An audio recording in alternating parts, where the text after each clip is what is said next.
Wacha tuongee ukweli jo.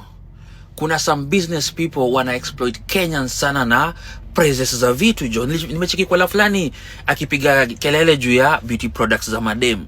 Unaona?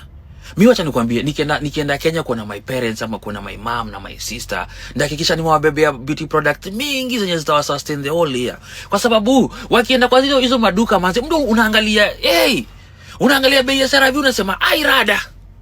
Imechapanishwa design nyingine, wewe unasema nini jo? Na mimi sasa sijaielewa.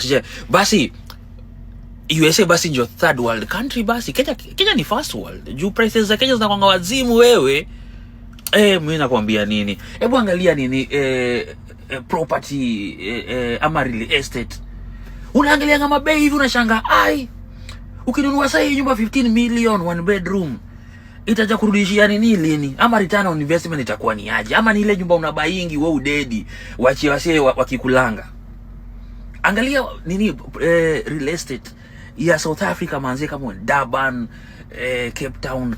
Na uangalie Kenya. Utaona mazetu tunachapishwa nga bei zingine wazimu jo, unasema ai rada jo. Haya, nikaongea stories za my iPhone, stories za hizi ma Samsung, hizi masimu. Unaangalia zile bei, hata hizi nini second hand zenye ziko hapo, unaangalia bei, unaangalia bei kwa mtaa, unachanga. Kwani si understand mtu wangu jo. Yes, najua watu wanafaa walipe rent, watu wanafaa walipe tax, lakini zile margins watu wameweka jo, ni wide sana jo. Ebu angalia gari msee. Unaona bei ya gari wewe Kenya wewe? Ebu angalia bei ya gari USA, uangalia bei ya gari Kenya. Unakaa hivi unashangaa, mtu rada hiyo.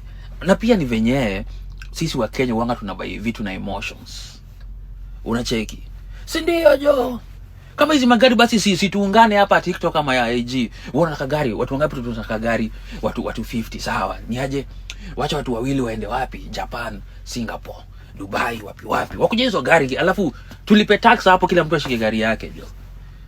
Ama kama sivyo watu uze vitu nini bei mzuri mtu wangu jo. Usitake jua.